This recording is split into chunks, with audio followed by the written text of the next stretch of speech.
Bible मुकद्दस में से ज़बूर number 9। अदल व इंसाफ के लिए खुदा की शुक्रगुजारी। मैं अपने पूरे दिल से खुदावंद की शुक्रगुजारी करूँगा। मैं तेरे सब अजीब कामों का बयान करूँगा। मैं तुझ में खुशी मनाऊँगा और मसरूर रहूँगा। ऐ हक ताला, मैं तेरी सिताइश करूँगा। जब मेरे दुश्मन पीछे हटते हैं तो तेरी हजूरी के सबब से लग़ज़िश खाते और हलाक हो जाते हैं, क्योंकि तूने मेरे हक की और मेरे मुआमला की तायद की है। तूने तख्त पर बैठकर सदाकत से इंसाफ किया। तूने कौमों को झिड़का, तूने शरीरों को हलाक किया है। तूने उनका नाम अब्दुल्ला आबाद के लिए मिटा डाला है। दुश्मन तमाम हुए, वो हमेशा के लिए बर्बाद हो गए। और जिन शहरों को तूने ढा दिया उनकी यादगार तक मिट गई। लेकिन खुदावंद अब तक तख्त नशीन है। उसने इंसाफ के लिए अपना तख्त तैयार किया है और वो ही सदाकत से जहान की अदालत करेगा। वो रास्ती से कौमों का इंसाफ करेगा। खुदावंद मजलूमों के लिए ऊंचा बुर्ज होगा, मुसीबत के अय्याम में ऊंचा बुर्ज। और वो जो तेरा नाम जानते हैं तुझ पर तवक्कल करेंगे, क्योंकि आए खुदावंद तूने अपने तालिबों को तर्क नहीं किया है।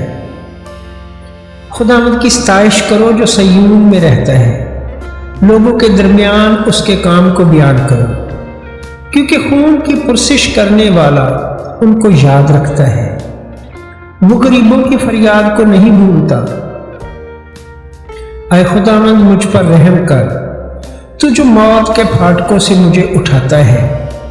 मेरे उस दुख को देख जो मेरे नफरत करने वालों की तरफ से है, ताकि मैं तेरी कामल सताइश का इजहार करूं। सयून की बेटी के फाटकों पर मैं तेरी निजात से शादमान होऊंगा। कौमें खुद उस गड्ढे में गिरी हैं जिसे उन्होंने खोदा था। जो जाल उन्होंने लगाया था उसमें उन्हीं का पांव फंसा। खुदावंद की शोहरत फैल गई, उसने इंसाफ किया है। शरीर अपने ही हाथों के कामों में फंस गया है। शरीर पताल में जाएंगे, यानी वो सब कौमें जो खुदा को भूल जाती हैं, क्योंकि मस्कीन सदा भूले बिसरे ना रहेंगे, ना गरीबों की उम्मीद हमेशा के लिए टूटेगी। उठाए खुदावंद, इंसान गालिब न होने पाए। कौमों की अदालत तेरे हजूर हो। आए खुदावंद, उनको खौफ दिला। कौमें अपने आप को बशर ही जाने। आमीन। ज़बूर नंबर 10। अदल व इंसाफ के लिए दुआ। आए खुदावंद, तू क्यों दूर खड़ा रहता है? मुसीबत के वक्त तू क्यों छिप जाता है? शरीर के गरूर के सबब से गरीब का तुंदी से पीछा किया जाता है।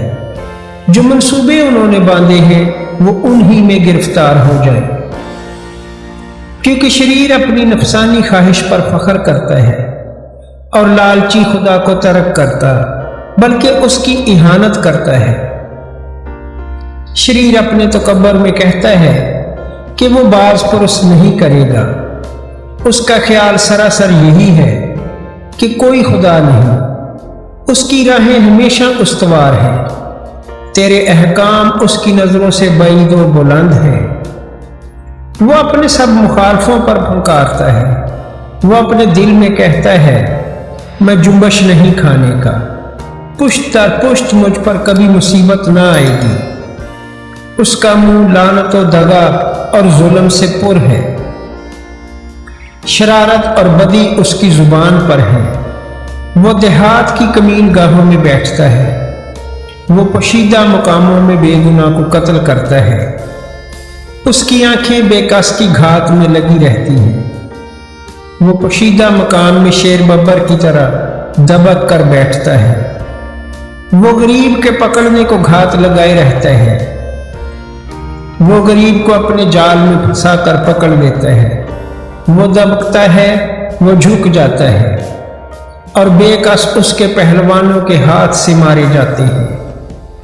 वो अपने दिल में कहता है खुदा भूल गया है, वो अपना मुंह छिपाता है, वो हरगिज नहीं देखेगा। उठाए खुदावंद, आए खुदा अपना हाथ बुलंद कर। गरीबों को ना भूल। शरीर किस लिए खुदा की अहानत करता है और अपने दिल में कहता है कि तू बाज परस ना करेगा। तूने देख लिया है क्योंकि तू शरारत और बुग़्ज़ देखता है ताकि अपने हाथ से बदला दे। बेकस अपने आप को तेरे स्पुर्द करता है, तू ही यतीम का मददगार रहा है। शरीर का बाजू तोड़ दे और बदकार की शरारत को जब तक नाबूद ना हो ढूंढ ढूंढ कर निकाल। खुदावंद अब्दुल्लाबाद बादशाह है, कौमें उसके मुल्क में से नाबूद हो गई। आए खुदावंद, तूने हलीमों का मुद्दा सुन लिया है, तू उनके दिल को तैयार करेगा।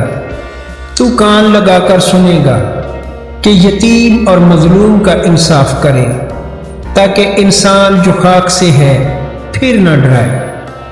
आमीन।